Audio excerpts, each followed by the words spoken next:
Hi everyone, it's Mr. Kwan here, and today we're going to be talking about interest. Now, this should be a topic that is of interest to you because we're going to be talking about money. So the first type of interest that we're going to talk about is simple interest. So if you have simple interest, I, that is given by P times R times T, where P is the principal amount of money or the starting amount of money in dollars. R is the annual interest rate written as a decimal, and T is equal to the time in years.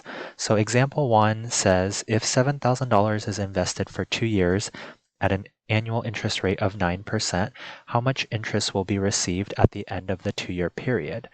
So the amount of interest is going to be equal to our starting amount times the interest rate, which is 9% or 0.09, and it will be after a 2-year period, and that is equal to $1,260. So that is the amount of interest that we will get for that scenario. Part B says if $5,000 is borrowed for 39 weeks at an annual interest rate of 12%, how much interest is due at the end of the 39 weeks? So I is equal to 5,000 times 12% times the number of years. So we have to do a little bit of calculation here. 39 weeks times, what's the conversion rate? So there are 52 weeks in 1 year, and 39 divided by 52 is 0.75, and the units for weeks will cancel out. So 39 weeks is equivalent to 0.75 years. So that means that here I would also multiply that by 0.75. And if I throw that into my calculator, I get $450. So the future value of an investment or its future value at the end of an interest period is the sum of the principal and the interest. If we use the variable s to denote the future value, we have that s equals p plus I. Example 2 says, if $2,000 is borrowed for 1/2 year at a simple interest rate of 12% per year, what amount must be repaid at the end of the half year?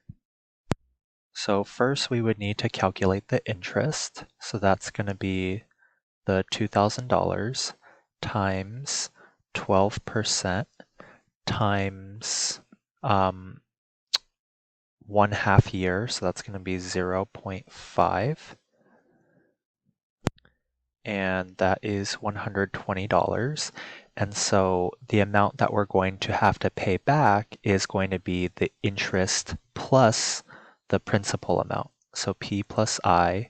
So the principal amount is just the initial amount or the starting amount, which was 2,000. And then the interest that we just calculated, the simple interest was $120. So the amount that's going to be needed to be repaid is $2,120. An investor wants to have $20,000 in 9 months. If the best available simple interest rate is 6.05% per year, how much must be invested now to yield the desired amount? So let's see. Well, let's go back to our formula. The future value is equal to the principal value plus the interest. Now, we know the future value in this scenario. We know that that's equal to 20,000, but we don't know how much we need to invest initially. That's the P value.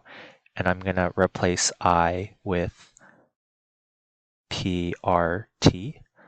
And so the thing that we're trying to solve for in this equation is P.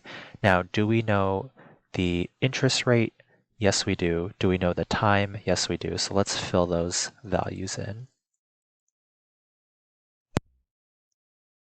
The interest rate written as a decimal is 0.0605, and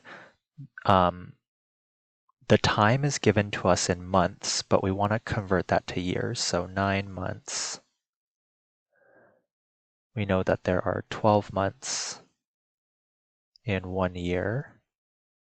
So the months will cancel out, and 9 divided by 12 is 3/4 years. So that means that we want 3/4 right there. And if we simplify that, we get 0.045375p, like that. And then we can combine like terms.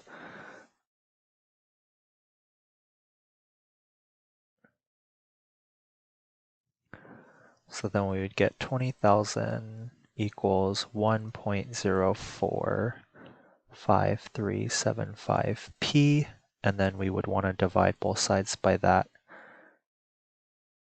number to solve for p.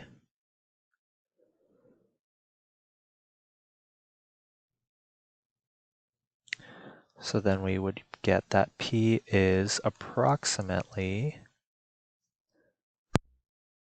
$19,131.89. So that is the amount that we would initially want to invest if we want the $20,000 after 9 months. Example 3 says, if $1,000 is invested at 5.8% simple interest, how long will it take to grow to $1,300?